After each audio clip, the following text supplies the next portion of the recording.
ইমানদারের ইমান কেমন মজবুত হওয়া দরকার।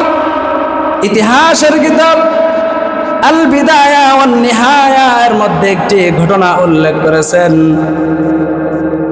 আল্লাহ নবীর সাহাবী আব্দুল্লাহ ইবনে হুযায়ফা রাদিয়াল্লাহু তাআলা আনহু খলিফাতুল মুসলিমিন উমর ইবনুল খাত্তাব রাদিয়াল্লাহু তাআলা আনহুর জামানায় রোমদের সাথে কি হয়েছিল? যুদ্ধ হয়েছিল, সরাসরি যুদ্ধ হয়েছিল। তখন রোম সম্রাট তার বাহিনীদেরকে আদেশ করেছিল, যেহেতু মুসলমানদের সাথে যুদ্ধ লিপ্ত হয়ে যাবে, সাবধান, যুদ্ধে পরাজিত হও আর জয় হও, ফলাফল যাই হোক না কেন, যেইভাবে হোক মুসলমানদের মধ্য থেকে কিছু মুসলমান তোমরা আটকে ফেলবে। রোম সম্রাটের এই ভাষ্য অনুযায়ী এক পর্যায়ে যখন মুসলমানদের মধ্য থেকে ওই আব্দুল্লাহ ইবনে হুযায়ফা রাদিয়াল্লাহু তাআলা আনহুর বাহিনী নিয়ে রোম বাহিনীর সাথে যুদ্ধ শুরু হয়ে গেল। এক পর্যায়ে দেখা যায় ওই রোম সম্রাট তার যেই বাহিনী ছিল তারা মুসলমানদের থেকে কয়েকজনকে গ্রেফতার করে ফেলেছে। এবার গ্রেফতার করার পরে ওই বাহিনীদেরকে রোম সম্রাটের কাছে নিয়ে গেল। নিয়ে যাওয়ার পর রোম সম্রাট ওই মুসলমান আটকে পড়া দলকে জিজ্ঞাসা করতেছে, তোমাদের মধ্যে লিডারকে? কারণ নরমালি যদি কোনো লিডারকে, যে কোনো দলের লিডারকে যদি নিয়ন্ত্রণে আনা যায়, তার দলে দলভুক্ত করা যায়, এমনিতেই ওই দলের অনেক লোক এমনিতেই ওই ভিন্ন দলের মধ্যে অন্তর্ভুক্ত হয়ে যায়।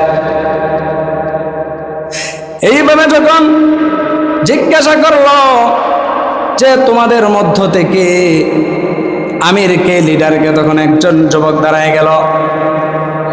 রোম সম্রাট জিজ্ঞাসা করলো, এবার তোমার নাম কি? মুসলমানদের দলের মধ্য থেকে সেনাপতি আব্দুল্লাহ বিন হুযায়ফা বললেন, আমার নাম হলো আব্দুল্লাহ বিন হুযায়ফা। এই কথা বলার পর ওই রোম সম্রাট বলতেছে, তুমি আসো, আমার কাছে আসো, এসে আমার পাশে বসো। আর ওই রোমদের বাহিনীর যেই বাহিনী ছিল তারা বলতেছে, ব্যাপার কি সম্রাট, যে আমাদের বি দলের লোকদেরকে তার পাশে বসাইতেছে? মূলত বসানোর উদ্দেশ্য হলো যে মুসলমানদের যে লিডার তাকে তাদের দলের অন্তর্ভুক্ত করা। তো বসানোর পরে বলতেছেন, তুমি তো আটকা পড়ে গেছো, আমি চাই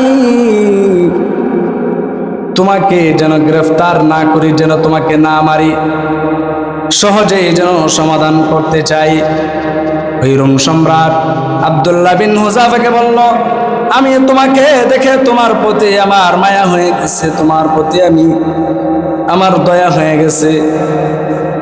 তুমি তো আটকা পড়ে গেছো, তোমাকে আমি ছাড়বো, সাথে তোমার যে দলবলের মধ্যে থেকে যারা আটকা পড়ে আছে তাদেরকেও আমি ছেড়ে দিব।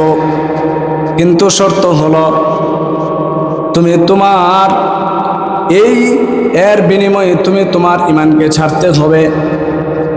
আবার এই কথা বলতেছে যে তুমি যদি তোমার ঈমান ত্যাগ করো, তাহলে হয়তো বা এটাও ভাবতে পারো যে যখন আমি আমার এলাকায় ফিরে যাব, তখন তারা আমাকে কি জায়গা দিবে কি দিবে না, থাকবো কোথায়, খাবো কোথায়। ওই রোম সম্রাট তখন সাথে সাথে অফারও করলো, চিন্তার কোনো কারণ নাই, কোনো টেনশন নাই, তুমি যদি আমাদের দলের অন্তর্ভুক্ত হও, তাহলে আমার ঘরে একটা সুন্দরী রূপসী মেয়ে আছে, তার সাথে আমি তোমাকে বিবাহ দিয়ে দিব, এবং আমি মারা যাওয়ার পরে এই রোম সম্রাটের তুমি কি হয়ে যাইবা? মালিক হয়ে যাইবা, এই রাজ্যের রাজা হয়ে যাইবা। এইভাবে যখন মুসলমানদের সেনাপতি আব্দুল্লাহ বিন হুযায়ফাকে অফার করতে লাগলো, তখন আব্দুল্লাহ বিন হুযায়ফা রাদিয়াল্লাহু তাআলা আনহু বসা ছিলেন, বসা থেকে হুট করে দাঁড়ায় গেলেন রাগান্বিত অবস্থায় যে হে রোমের সম্রাট, তুমি এই রোমের বাদশা হতে পারো, বিশাল সাম্রাজ্যের মালিক হতে পারো, একটা কথা মনে রাখো, তুমি তোমার এই মেয়ে দিয়ে আর এই সাম্রাজ্যের লোভ দেখিয়ে তুমি আমার ঈমান কখনোই হরণ করতে পারবে না। তখন রোম সম্রাট দেখল যে না, এইভাবে তাকে কাজ হবে না। তখন কি করলো, ওই তার সেনাপতিকে ডাক দিল, যাও এবার যাও, তাকে নিয়ে জেলখানায় বন্দি করে দাও। কিছুদিন আটকে রাখলে যখন দেখবো সে কি হয়ে গেছে, দুর্বল হয়ে গেছে, তখন আবার তাকে ডাকবো। এইভাবে যখন তাকে জেলখানার মধ্যে বন্দি করলো, 1 সপ্তাহ পার হয়ে গেছে, খানা নাই পিনা নাই। আর ডাক্তারকে বলে রাখছে, দেখে রাখবা জেলখানার মধ্যে যখন আটকে আছে, খাবার না দিতে থাকলে এক পর্যায়ে সে কি হয়ে যাবে, দুর্বল হয়ে পড়বে, তখন এমনিতেই আমাদের দলের প্রতি আসক্ত হবে। সম্রাটের এটা মনোভাব। কিন্তু 1 সপ্তাহ হওয়ার পর যেই ডাক্তারকে রেখেছিল, ওই ডাক্তার রোম সম্রাটের কাছে বলতে লাগলো, মুসলমানদের যেই সেনাপতিকে আটকে রেখেছো সে তো দুর্বল হয়ে গেছে, মনে হয় কিছুক্ষণের মধ্যে মারা যাবে। তখন আব্দুল্লাহ বিন হুযাফাকে ওই জেলখানা থেকে বের করলেন। বের করে রোম সম্রাটের কাছে যখন নিয়ে আসলো, তখন আব্দুল্লাহ বিন হুযাফাকে খানা পিনা দেওয়ার জন্য ওই সম্রাট আদেশ দিল যে যাও, মদ মেশানো পানি নিয়ে আসো আর শুকরের গোশত নিয়ে আসো। কারণ জানে ওই হারাম খাবার খেলে কি হয়ে যাবে, মুসলমানদের ঈমান দুর্বল হয়ে যাবে। এই কারণে সম্রাট চাইছিল তাকে হারাম খাওয়ায় তাকে দুর্বল করে ফেলবে। মুসলমানদের সেনাপতি যেই ব্যক্তি দুর্বল হয়ে পড়ল, নড়াচড়া করতে পারে না, ওই ব্যক্তির সামনে যখন হারাম খাবার শুকরের মাংস নিয়ে আসলো, তখন সে ইমানি শক্তি দিয়ে ওই রোম সম্রাটকে ধমক দিয়ে উঠল যে হে সম্রাট, তুমি আমাকে না খাবার দিতে দিতে মেরে ফেলতে পারো, আগুনে দিতে পারো, আমাকে দুনিয়া থেকে চির বিদায় দিয়ে দিতে পারো, তারপরেও আমি কি করব না, তোমার দেওয়া এই হারাম খাবার আমি খাবো না। দেখেন, মুসলমানদের সেনাপতি আব্দুল্লাহ বিন হুযাফা প্রথমে লোক দেখিয়েছিল যে তার মেয়ে কন্যাকে বিবাহ দিব, আবার এই রোম সাম্রাজ্যের সেনাপতি বানায় দিব। এই হলো একটা পরীক্ষা। দ্বিতীয়বার কি করলো, যে তাকে ক্ষুধার কষ্ট দিল।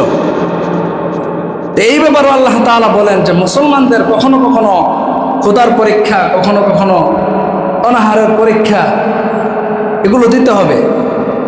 যেমন ওয়ালা নাবলুওয়ান্নাকুম বিশাইইম মিনাল খাউফ ওয়াল জু' ওয়া নাকসিম মিনাল আমওয়াল, যে ভয় ভীতি ক্ষুধা এগুলোর দ্বারা মুসলমানদেরকে জায়গায় জায়গায় পরীক্ষা দিতে হবে।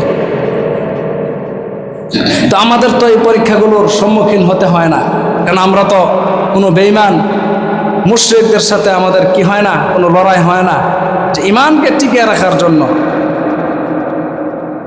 আমরা ইমানকে জিনিস বুঝি না।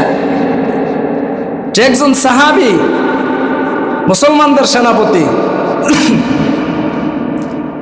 যেই ইহুদির হাতে আটকা পড়ল, তাকে নারীর লোভ দেখাইলো, সম্পদের লোভ দেখাইলো, কোনো কাজ হলো না। সর্বশেষ একটা ভয় দেখাইছে যে তাকে আগুনের মধ্যে নিক্ষেপ করা হবে। ওই রোম সম্রাট সর্বশেষ কি করলো, যে আগুনের মধ্যে নিক্ষেপ করার জন্য তার কয়েদি, জেলখানার মধ্যে যে কয়েদি ছিল, অর্ডার করলো যে যাও একজন কয়েদিকে নিয়ে আসো। সকালবেলা কি করবা, রাজ্যের সবাইকে এলান দিয়ে দিয়েছে যে সকালবেলা সম্রাটের আদেশ যে আগুনও পোড়ানো হবে, সবাই উপস্থিত থাকবা। ওই সময় এই মুসলমানদের সেনাপতির সামনে একজন কয়েদিকে এনে জ্বলন্ত কড়াইয়ের মধ্যে ছেড়ে দিছে। মানে বুঝাইতেছে ওই আব্দুল্লাহ বিন হুযাফাকে ভয় যেন তার অন্তরে সৃষ্টি হয়, এজন্য কি করছে, তার চোখের সামনে একজন কয়েদিকে আগুনের মধ্যে নিক্ষেপ করে দিয়েছে।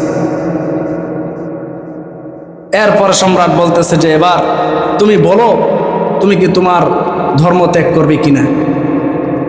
তখনও ইমানদার আল্লাহর নবীর সাহাবী আব্দুল্লাহ বিন হুযাফা একই কথা বলছে যে আমার জীবন বিলীন করে দিতে পারি, আমাকে চিরবিদায় করে দিতে পারো, তারপরও আমি আমার ঈমান ত্যাগ করব না। তাহলে একজন ইমানদার